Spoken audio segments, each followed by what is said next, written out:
The late afternoon sun filtered through the floor-to-ceiling windows of Moonlight Garden, Seoul's most exclusive restaurant, painting everything in shades of amber and gold. The scent of gochujang and sesame oil mingled with expensive French perfumes as Korea's elite dined beneath crystal chandeliers that refracted light like scattered diamonds. Amara Ose moved between tables with practiced grace, her amber eyes, a genetic gift from her Ghanaian father and a source of endless whispers, catching the golden light. She balanced a tray of champagne flutes with the confidence of someone who'd learned to navigate hostile spaces, with her head held high. "Did you see her eyes?" a woman whispered loudly enough to be heard. "They're so unusual." "Probably contacts," her companion replied, not bothering to lower her voice. "Everything's fake these days." Amara's jaw tightened, but her expression remained serene. "Let them talk. I didn't cross an ocean to shrink under their stares." She set down the champagne glasses with deliberate precision, her smile professional and impenetrable. The restaurant hummed with the soft jazz filtering through hidden speakers, the clink of silverware against fine china, and the murmur of conversations conducted in hushed, important tones. Through it all, Amara worked, efficient, invisible, necessary but not acknowledged. In the kitchen, her co-worker Min Soo bumped her shoulder as she picked up another order. "Table 7's been asking for you specifically," he said with a smirk. "Apparently, someone appreciates the exotic service." "Exotic?" Amara repeated, the word tasting bitter. "Is that what we're calling different these days?" She pushed through the kitchen doors, the familiar weight of being watched settling on her shoulders like winter frost. 3 years in Seoul had taught her many things: how to bow at precisely the right angle, how to smile through microaggressions, how to be exceptional just to be considered acceptable. They stare. I survive. That's always been the pattern. Outside, the Seoul skyline was beginning its transformation, skyscrapers catching the dying light, the city preparing for its nocturnal metamorphosis. Amara didn't know it yet, but the ordinary evening was about to shatter into something extraordinary, dangerous, and utterly life-changing. The restaurant's energy shifted before Amara saw why. Conversations faltered, heads turned. Even the soft jazz seemed to quiet as the main doors opened with a whisper of expensive hydraulics. 3 black sedans idled outside, their engines purring like predatory cats. Bodyguards emerged first, 6 men in impeccable suits, eyes hidden behind dark glasses despite the fading light. They formed a corridor of silent intimidation. Then he stepped out. Kang Ji-hoon moved like a king surveying his kingdom. Tall, broad-shouldered, wrapped in a charcoal suit that probably cost more than Amara's annual salary. A thin scar traced his jawline from ear to chin, not hidden, but worn like a badge of honor. His dark hair was styled back, revealing a face that could have belonged to a film star if not for the coldness in his eyes. Those eyes, dark, calculating, dangerous, swept the restaurant with the precision of a predator cataloging prey. And then they stopped. On her. Amara, halfway between table 4 and the kitchen, felt the weight of his gaze like a physical touch. Her pulse kicked up, instinct screaming danger, but she didn't look away, didn't bow, didn't flinch. Interesting, his expression seemed to say, one eyebrow raising a fraction. "Mr. Kang," the restaurant manager materialized, bowing so deeply he nearly folded in half. "Your usual table is prepared. It's an honor." "The one with the amber eyes," Ji-hoon interrupted, his voice cutting through the reverent stammering like a blade through silk. Deep, commanding, final. "She'll serve me." The restaurant held its breath. Amara felt every eye in the room shift to her. The manager's face went through several expressions: surprise, calculation, nervous approval. "Of course, Mr. Kang. Miss Ose will attend to you personally." Miss Ose will also have some choice words about being discussed like furniture, Amara thought. but she set down her tray and approached with her professional mask firmly in place. She stopped at the appropriate distance, close enough to serve, far enough to maintain decorum. "Good evening. Welcome to Moonlight Garden. May I show you to your table?" Ji-hoon studied her for a long moment. Up close, she noticed details the distance had hidden. The faint scar wasn't his only one. Another traced his left eyebrow, his cologne, sandalwood and something darker, leather maybe, mixed with the restaurant's ambient scents. When he finally spoke, his lips curved in something that wasn't quite a smile. "You didn't bow." "You didn't ask me to," Amara replied, meeting his gaze steadily. "Shall I take that as a request or an observation?" Behind her, someone gasped softly. You didn't talk back to Kang Ji-hoon. Everyone in Seoul's underworld knew that. But Ji-hoon's almost smile widened, revealing a hint of genuine amusement. "An observation. And an interesting one." He gestured toward the private dining area. "Lead the way, Miss O.C." The walk to table 1 felt like crossing a stage. Amara felt the weight of judgment, curiosity, and barely concealed hostility from every direction. But she kept her spine straight, her steps measured. Let them stare. I'm still here, still standing. The private section of Moonlight Garden was separated from the main dining room by translucent screens that filtered light into soft golden patterns. Ji-hoon's table overlooked Seoul's glittering skyline, the city spreading out below like a circuit board of light and life. Amara set down the menu with practiced precision. Our chef recommends the Wagyu beef with truffle reduction. Or, if you prefer seafood, the lobster preparation is exceptional tonight. "You have an accent," Ji-hoon observed, leaning back in his chair with the casual confidence of someone who'd never been told no. "But your Korean is flawless. How long have you been in Seoul?" 3 years. Amara tilted her head slightly. "You have excellent deduction skills. Should I be impressed or concerned?" "Most people are both." His dark eyes held hers with an intensity that made her pulse race, for reasons she didn't want to examine. "You're not most people." Flattery or profiling? Can it be both? Despite herself, Amara felt the corner of her mouth twitch. "I'll bring you water while you decide on your order. Unless you'd like a drink first. We have an excellent whiskey selection, though something tells me you already know that." Observant and bold. Ji-hoon's voice carried a note of approval that shouldn't have pleased her as much as it did. "What gave me away?" "The way you walked in like you own the place." She paused deliberately. "Do you?" His laugh was unexpected, low, genuine, transforming his face from intimidating to devastating. "Not yet, but I'm working on it." Ambition. How very Korean of you. Sarcasm. How very refreshing of you. He leaned forward slightly, invading the invisible boundary of professional distance. The air between them seemed to thicken, charged with something Amara couldn't name and shouldn't encourage. "You're not afraid of me." Should I be? She met his gaze without retreating. "I'm African. We handle lions, snakes, and economic instability. One well-dressed Korean man isn't exactly nightmare material."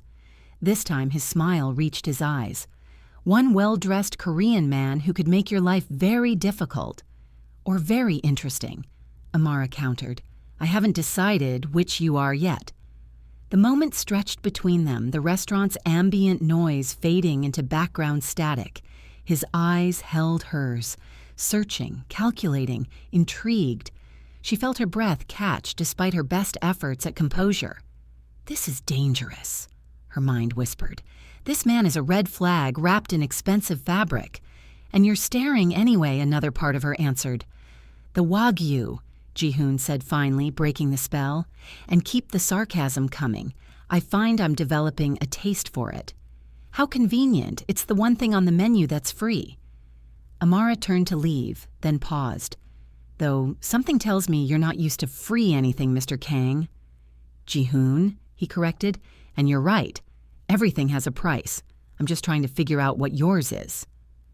Good luck with that, Amara shot back, walking away with her heart hammering against her ribs. I'm still figuring it out myself. Behind her, she heard his low chuckle, a sound that followed her like smoke, clinging to her thoughts long after she'd returned to the kitchen.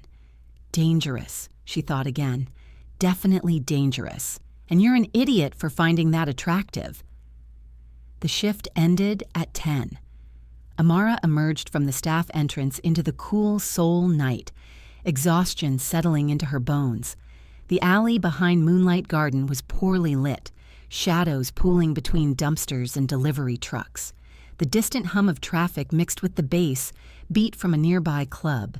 She was halfway to the street when she noticed him. Ji-hoon leaned against a black sedan, the cherry glow of a cigarette illuminating his face in brief, orange flickers. He'd removed his jacket, his white shirt rolled up to reveal forearms marked with subtle scars. In the darkness, without the restaurant's golden lighting, he looked less like a businessman and more like what he actually was, dangerous. "Do you make a habit of lurking in alleys?" Amara called out, refusing to show the way her pulse had kicked into overdrive. "Because I have to tell you, it's not your best look." And here I thought I was being mysterious and intriguing. He stubbed out the cigarette and pushed off the car with liquid grace. How did I do? Mysterious, yes. Intriguing? She made a show of considering. "Jury's still out. Creepy is currently leading the polls." He laughed, and she was struck again by how the sound transformed him. "Fair enough. I'll work on my approach." He pulled something from his pocket, a black card with silver embossing. "Tomorrow night, if you're brave enough." Amara took the card, their fingers brushing in the exchange. The contact was brief, less than a second, but electricity shot through her fingertips, spreading up her arm and pooling somewhere in her chest. The card was heavy, expensive. An address was embossed on one side, nothing else. "Brave or stupid?" she asked, studying the card rather than meeting his eyes. "There's a fine line. Smart people call it stupid. Stupid people call it brave."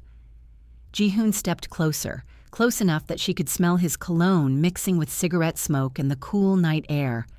"Which are you?" "I'm African," Amara said, finally looking up to meet his gaze. "We don't categorize risk the same way you do. We measure it in survival, not fear." "Then survive this." His voice dropped lower, intimate despite the alley's openness. "Come tomorrow. See my world. Decide if you want to stay in it or run from it. Either way, at least you'll know." She should say no. Everything rational in her screamed to walk away from whatever this was. This pull, this magnetic attraction to a man who radiated danger like heat from pavement. But Amara Osi hadn't crossed an ocean, hadn't endured 3 years of whispers and stares, hadn't built calluses on her heart just to play it safe now. "What's at this address?" she asked. "Honestly?" Ji-hoon's smile was equal parts promise and warning. "Everything you've been avoiding since you came to Korea, everything you've been afraid to want." "That's either very perceptive or very presumptuous. Can it be both?" Despite everything, Amara smiled. "You're using my own lines against me. That's fighting dirty. I don't fight any other way." He reached out, his fingers brushing her cheek in a touch so brief it could have been imagined. "Tomorrow, Amara, if you dare." He knew her name. Of course he did.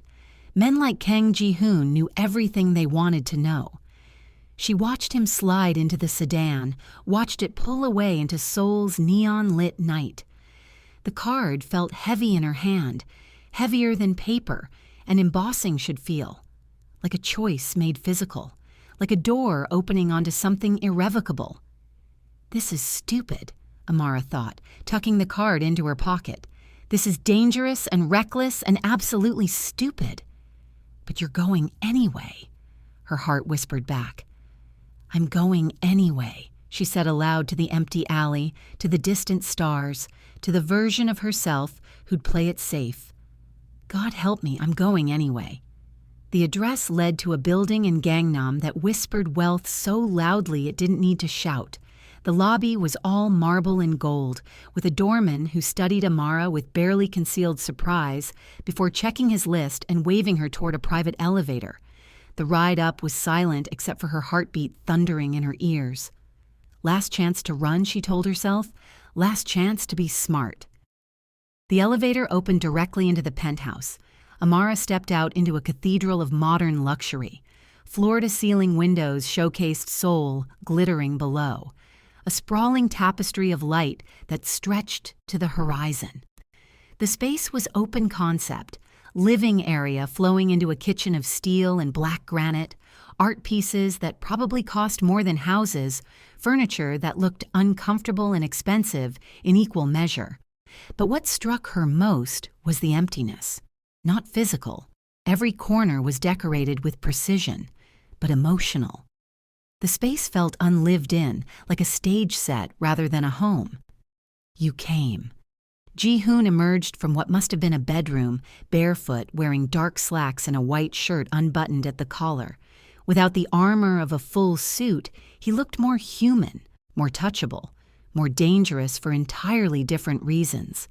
"I'm regretting it already?" Amara replied, though her voice lacked conviction. "Nice place. Very sterile." "Sterile?" He seemed genuinely surprised.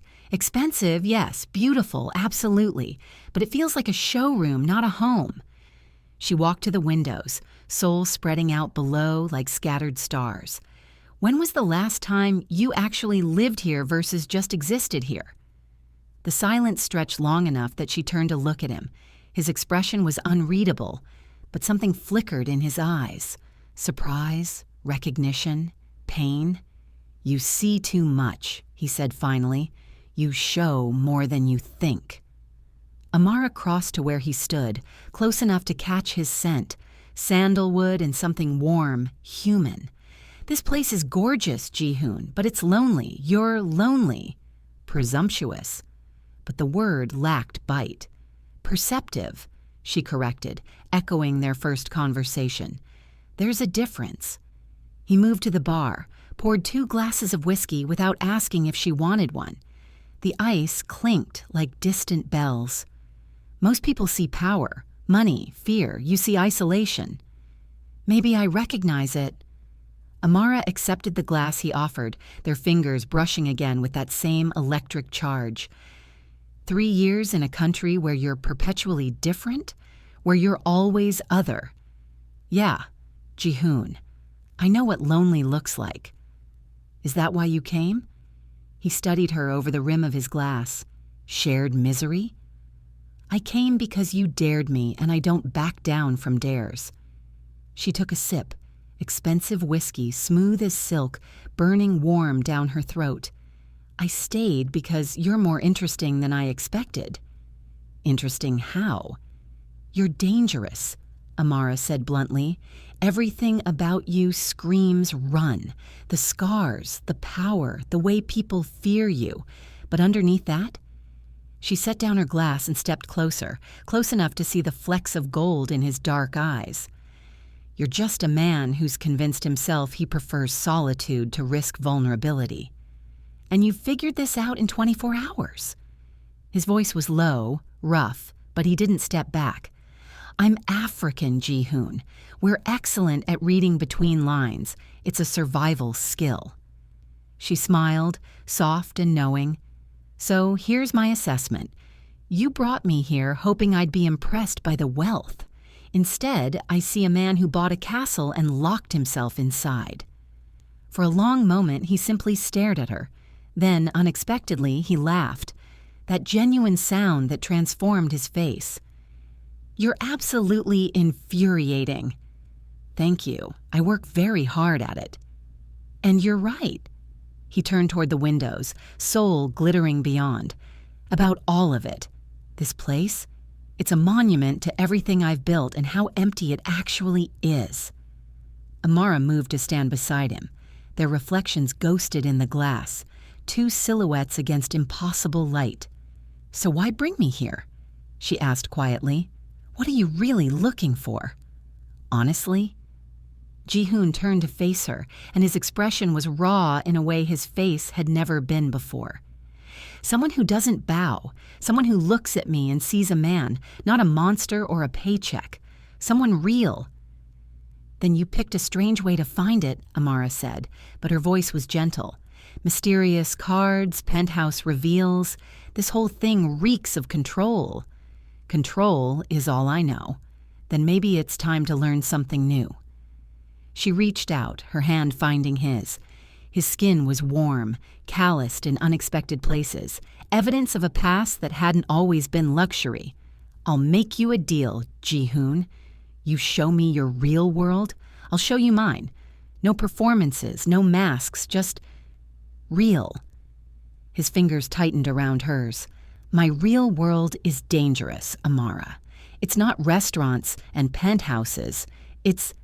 I know what it is, she interrupted. I'm not stupid.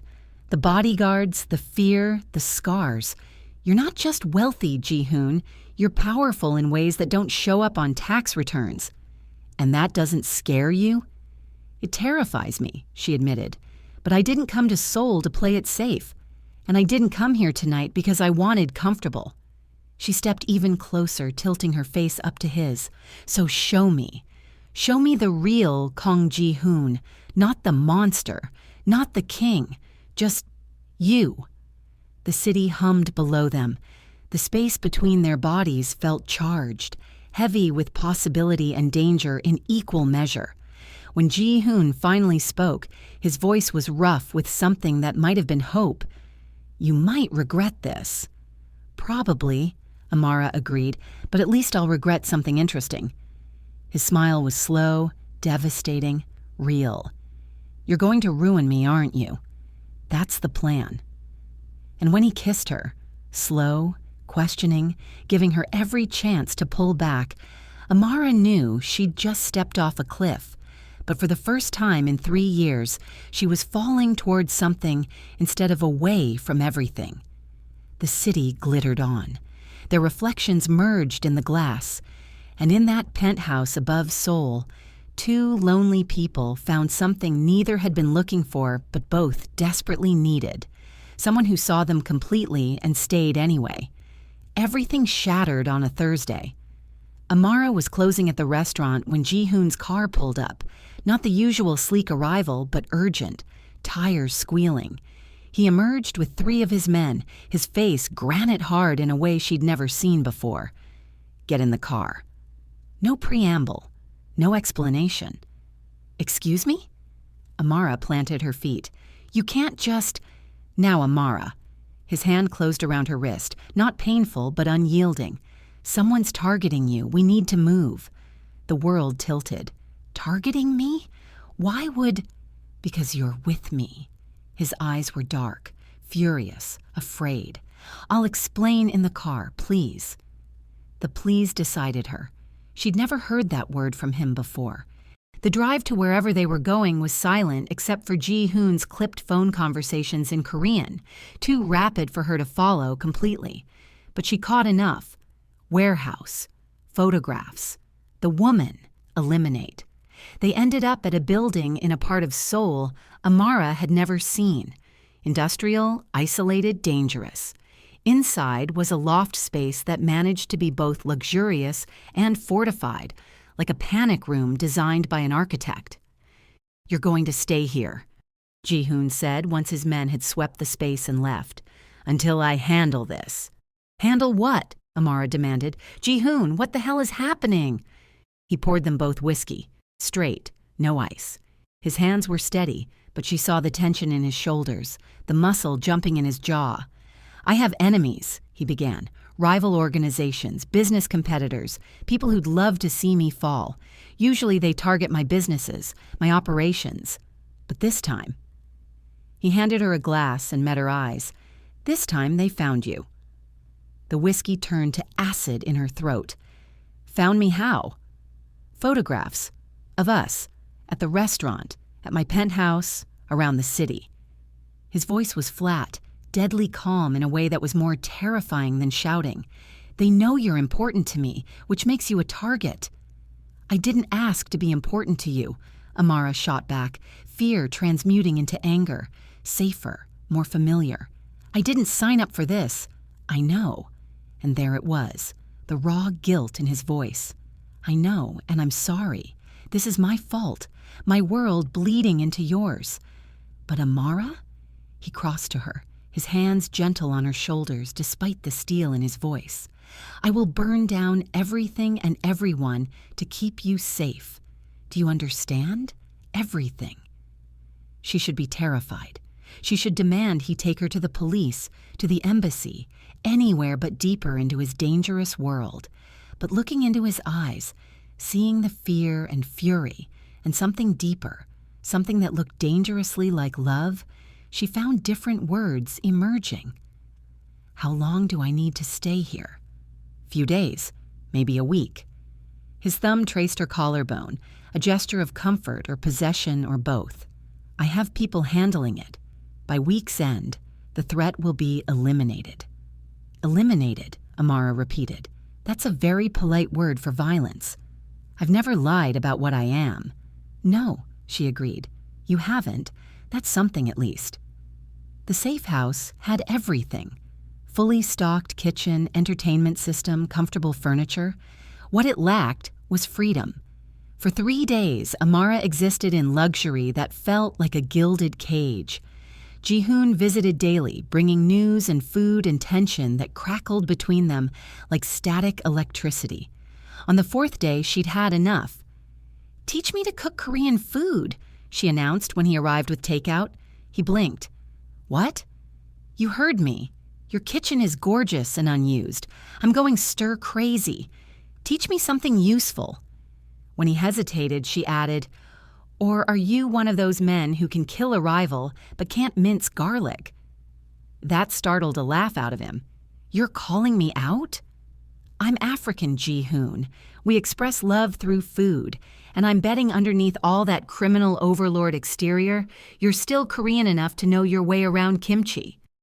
Something in his face softened. "All right, but don't expect miracles." They worked side by side in the kitchen, Ji-hoon walking her through bulgogi preparation, while Amara peppered him with questions and playful challenges. When he fumbled with the knife, she gently took it from his hands, her fingers sliding over his. "Like this," she murmured, demonstrating the proper technique. "See? You have to let the blade do the work." He stood behind her, ostensibly watching the knife work, but she felt his gaze on her face, her neck, her hands. The kitchen filled with the scent of soy and ginger, the sizzle of meat hitting the hot pan, and something else, something warm and domestic and impossibly tender. "You're not watching the cooking," Amara said softly. "No," Ji-hoon agreed, his voice rough. "I'm not." She turned in the circle of his arms. "What are you watching?" "You." His hand came up to cup her face, thumb brushing her cheekbone. "The way you turn something as simple as cooking into joy. The way you face danger by demanding to learn recipes. The way you make this place, this sterile safe house, feel like home. Ji-hoon, I'm falling for you." The words emerged like a confession, raw and unpolished. "I'm falling, and I can't stop, and it terrifies me because everyone I care about becomes a target. But Amara? I'd rather be terrified with you than safe without you." Her breath caught. "That's possibly the least romantic confession I've ever heard. I told you I'm not good at this." "No," Amara agreed, rising on her toes to brush her lips against his. "But you're good at honesty, and that's better."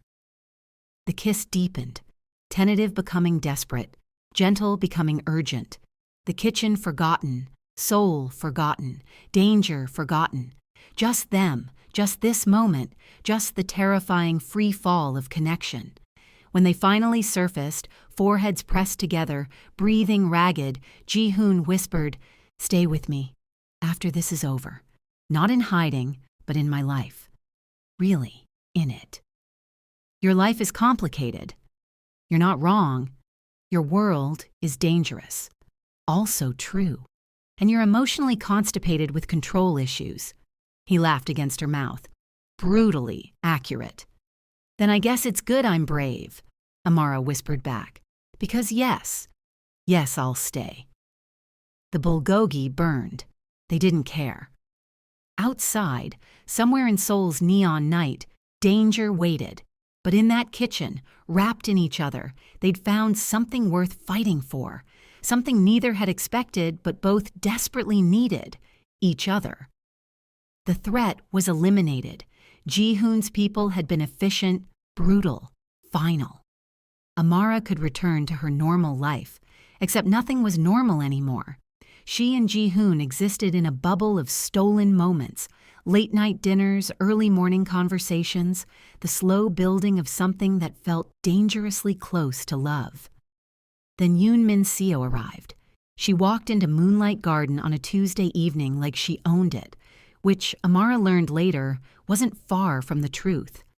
Min-seo's family was old money, her beauty the kind that graced magazine covers, her poise the result of expensive schools and careful breeding, and she was Ji-hoon's ex-fiancé. "You must be the waitress," Min-seo said, her Korean precise, her smile sharp as glass. "The one Ji-hoon's been entertaining himself with." Amara set down her tray with deliberate care. "And you must be the ex, the one who's apparently bad at reading 'it's over' signs." Min-seo's smile didn't waver.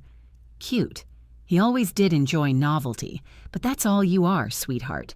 Exotic, temporary, a phase." "Big words from someone whose engagement failed," Amara countered. "Tell me, does it hurt? Watching him choose authenticity over pedigree?" "Choose?" Min-seo laughed, a crystalline sound devoid of humor. "Darling, he hasn't chosen anything yet. He's slumming. Once the novelty wears off, once he realizes what having you in his life actually costs, you'll be gone, and I'll still be here. Is that what you tell yourself?" Amara leaned against the table, all casual confidence she didn't entirely feel. That the only reason he'd leave someone like you is temporary insanity? Maybe consider this. He left because you're exhausting. For the first time, real anger flickered in Min-seo's eyes. "I'm going to destroy you, your job, your reputation, your standing in Seoul. By the time I'm done, you'll wish you'd never caught his eye." "Go ahead and try," Amara said quietly. "I've survived colonization's legacy, immigration, and 3 years of whispers in a country that treats me like a curiosity. You think some jealous ex with money scares me? Honey, you're amateur hour." Min-seo's smile turned venomous. "We'll see."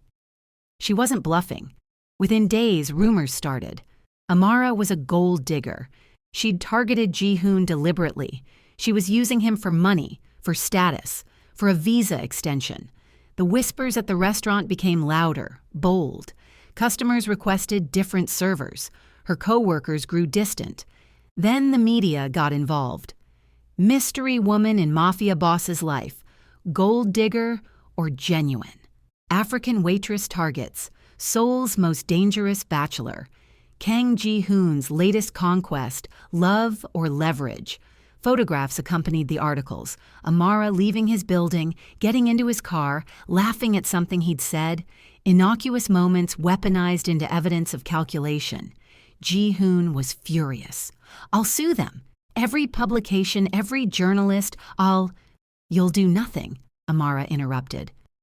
They were in his penthouse, Seoul glittering below, the weight of scrutiny pressing down like atmosphere. This is what she wants, you losing control, making it bigger, confirming everyone's suspicions. "So we just take it?" His hands fisted at his sides. "We let them tear you apart?" "No." Amara moved to stand before him, her hands covering his. "We let them talk, and then I prove them wrong." "How?" "By being exactly who I am," she said firmly, loud, unapologetic, unafraid. "Let them call me a gold digger. Let them question my motives.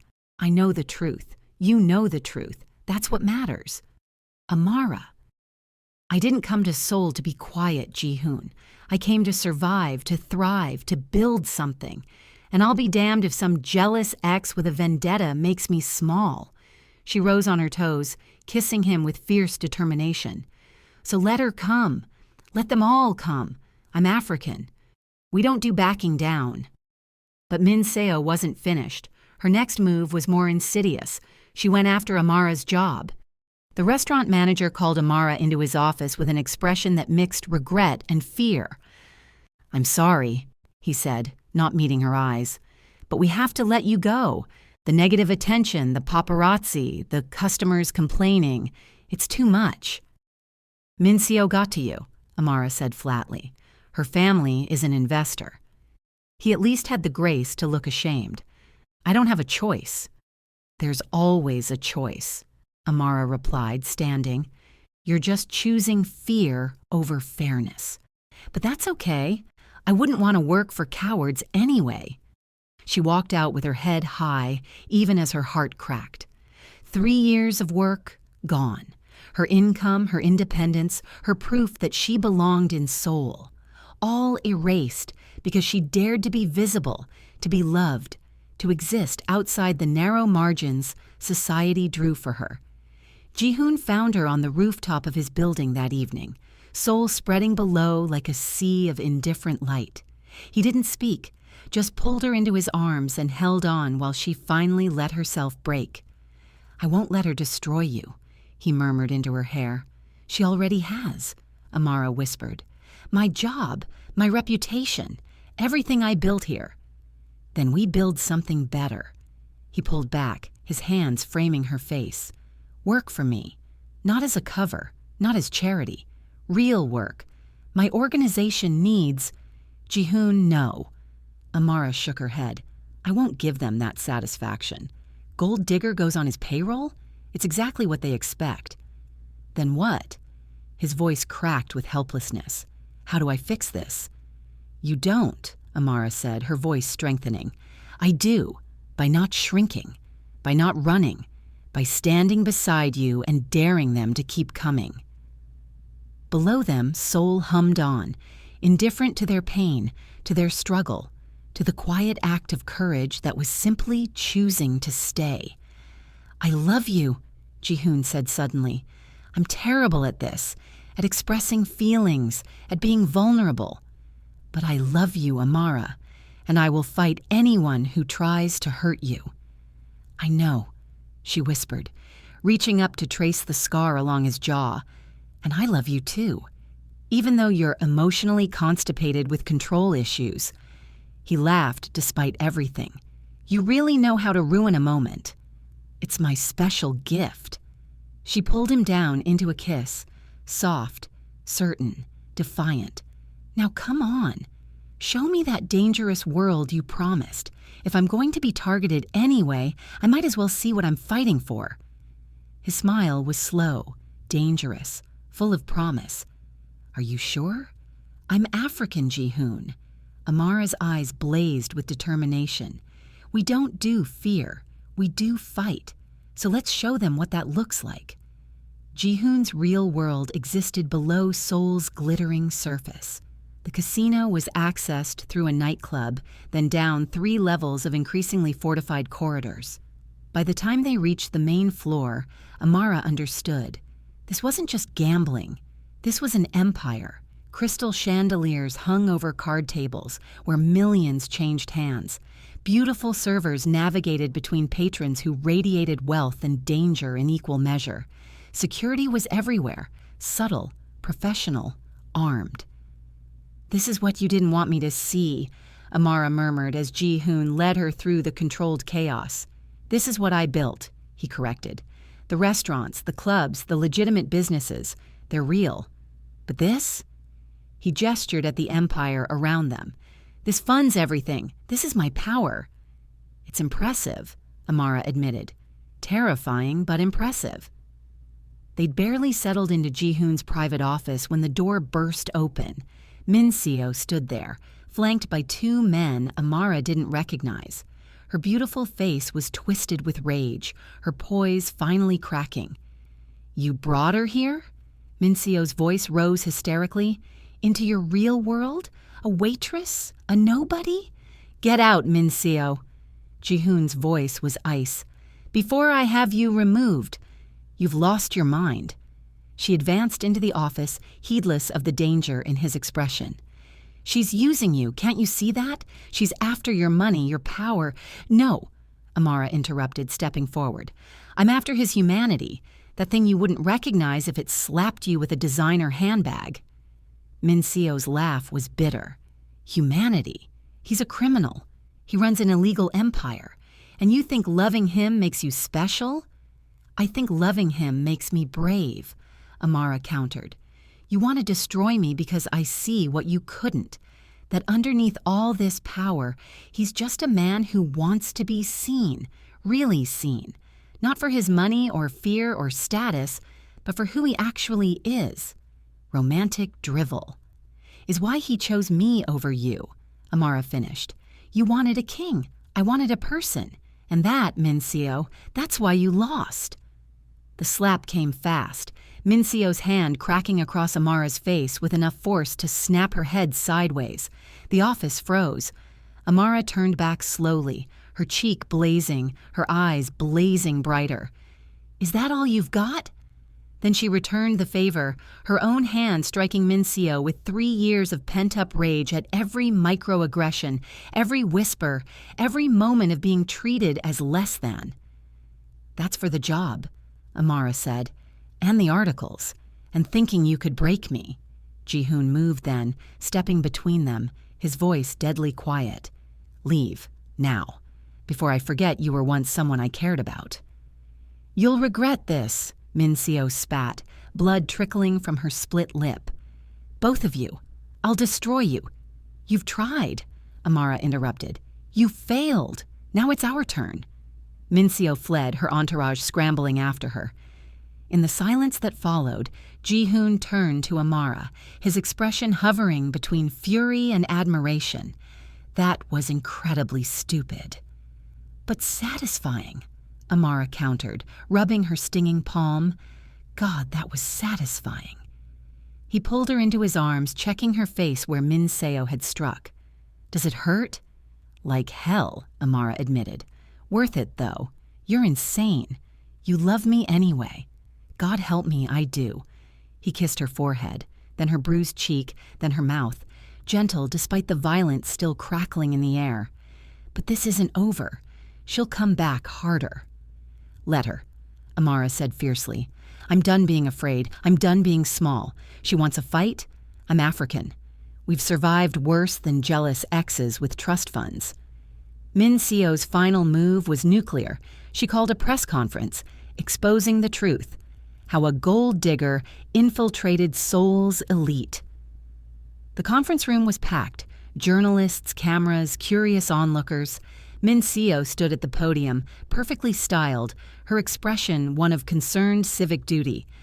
"I'm here to warn Seoul," she began, "about a dangerous pattern of exploitation.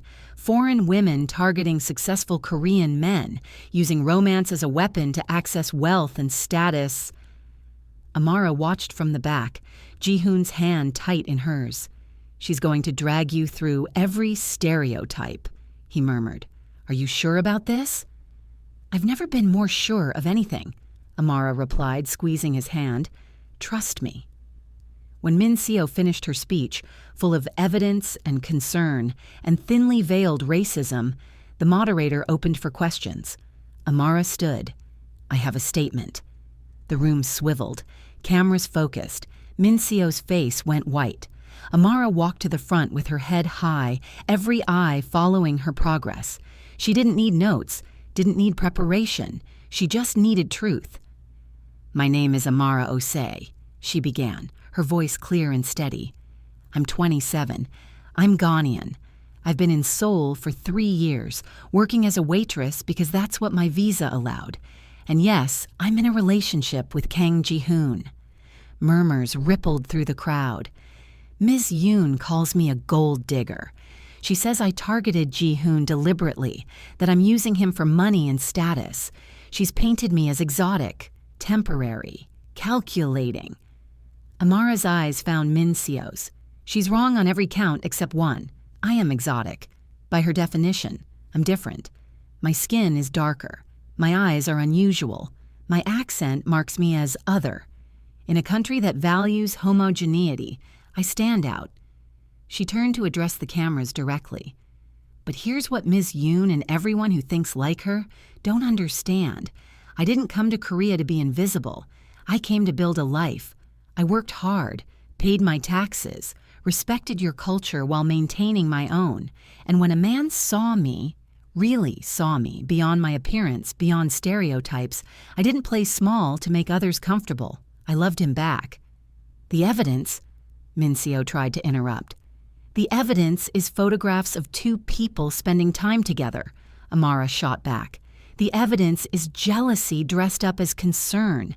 The evidence, Miss Yoon, is that you can't accept that he chose authenticity over performance. She took a breath, her voice strengthening. You want to call me a gold digger? Fine, but explain why I refused his money after I lost my job, a job I lost because your family pressured my employer. Explain why I refused to work for him even when it would have solved my financial problems.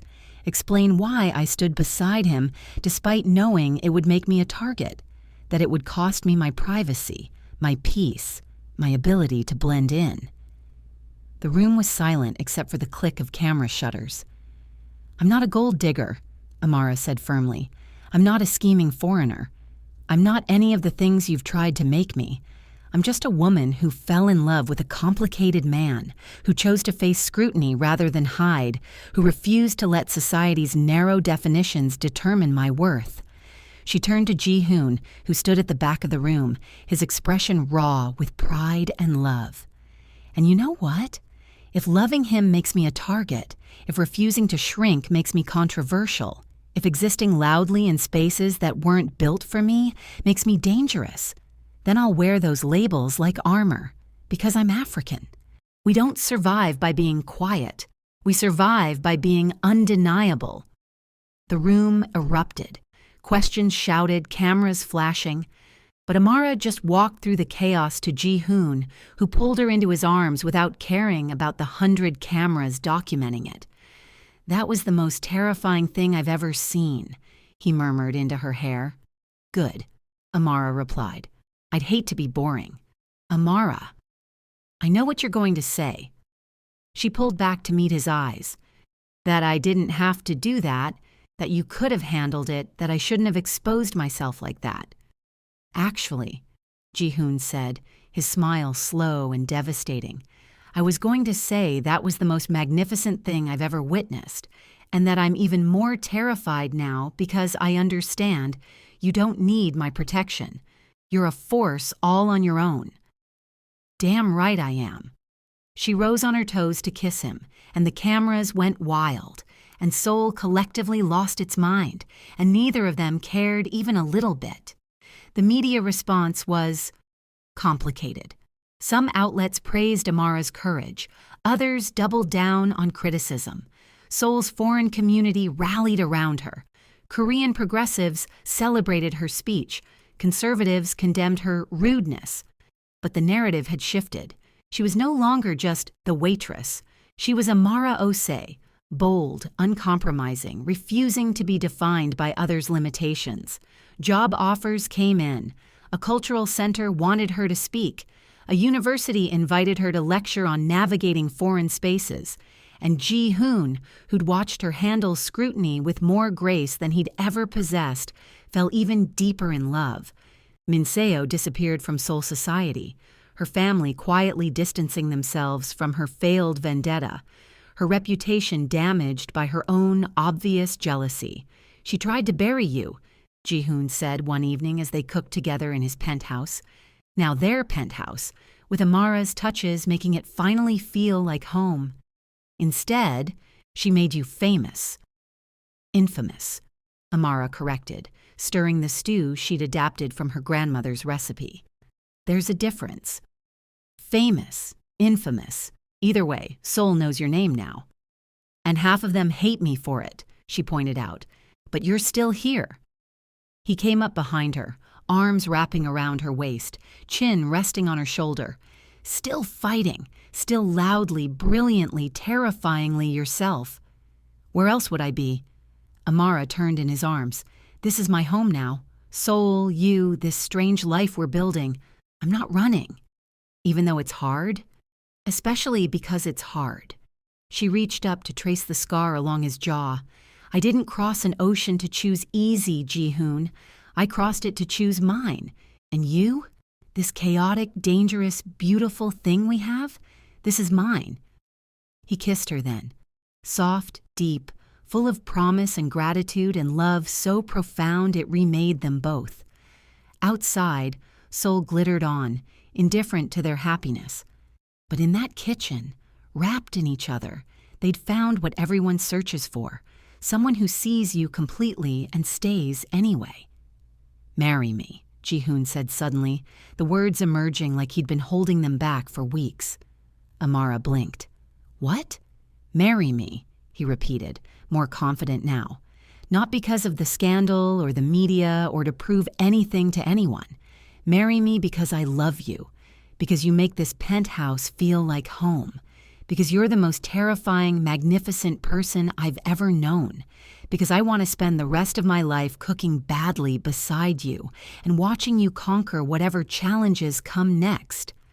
That's possibly the least romantic proposal I've ever heard, Amara said, but she was smiling through tears.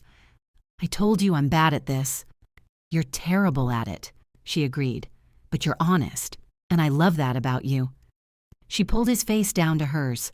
Yes. Yes? Yes, I'll marry you. Yes, I'll keep making your life complicated. Yes, I'll keep being loud and difficult and refusing to play small. She kissed him between words. Yes to all of it.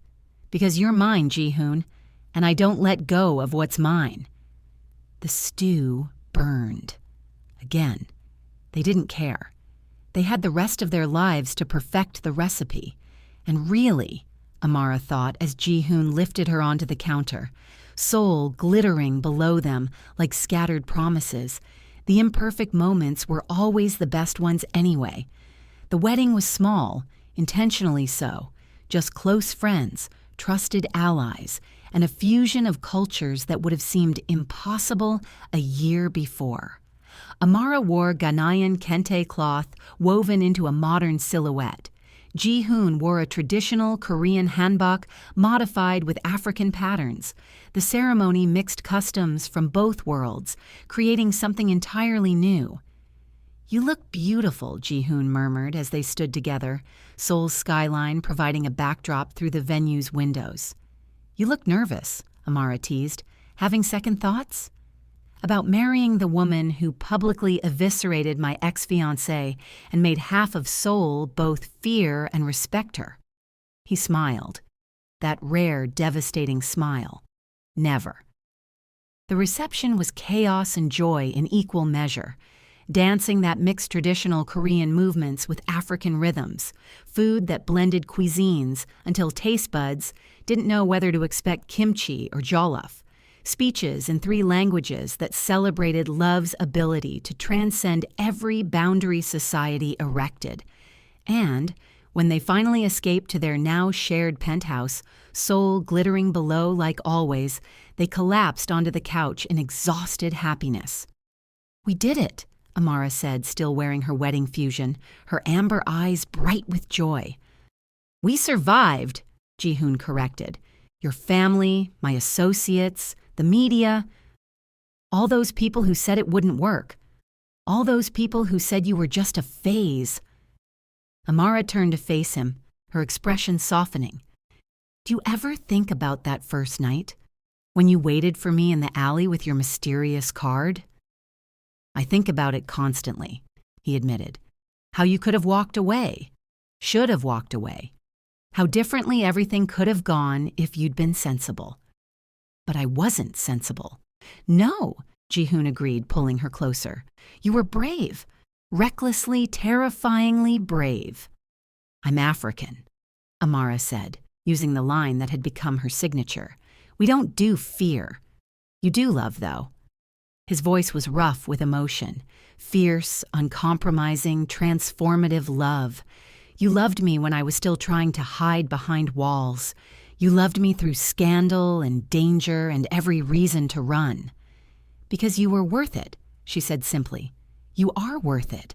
The complicated, dangerous, emotionally constipated package deal. He laughed, and she felt the sound rumble through his chest. I love you, Amara Osei Kang. And I love you, Kang Ji-hoon. She settled against him, soul humming beyond the windows. Even though you still can't cook, we'll learn together and burn everything in the process. Probably, he agreed, kissing the top of her head. But we'll be together, and that's what matters. Outside, the city moved on. Millions of stories, millions of struggles, millions of people trying to find their place in the chaos. But in that penthouse above it all, two people who should have been impossible found the most possible thing: love that saw past every boundary, every judgment, every narrow definition of what should be. And in their fusion of worlds, Korean and Ghanaian, dangerous and tender, broken and healing, they created something entirely new, something that whispered to everyone watching, this is what courage looks like. This is what love does. This is what happens when you refuse to play small. The story that began with whispers and warnings ended with vows and victory. And Seoul, for all its judgment, had to admit, some love stories were worth the scandal. Hello, besties. In this sweet story, we learned that love sees beyond skin color, nationality, and what society expects. Amara and Ji-hoon showed us that true strength isn't about wealth or power. It's about choosing vulnerability, fighting for what matters, and refusing to let anyone define your worth. When the world tells you to be small, love loudly. When society draws narrow lines, love beyond them. When people whisper that you don't belong, love so fiercely they have no choice but to make space for you. Amara didn't come to Seoul to be quiet. She came to survive, to thrive, to build. And when she found love in the most unexpected place with the most complicated man, she didn't hide it, she claimed it, fought for it, became undeniable because of it. Sometimes the greatest act of courage isn't grand gestures or dramatic declarations. Sometimes it's simply choosing to stay, to love, to exist loudly in spaces that weren't built for you and dare anyone to tell you you don't belong. Thank you for listening, besties. Kindly like, subscribe, and share this story. And remember, you don't need anyone's permission to take up space. You just need the courage to do it anyway.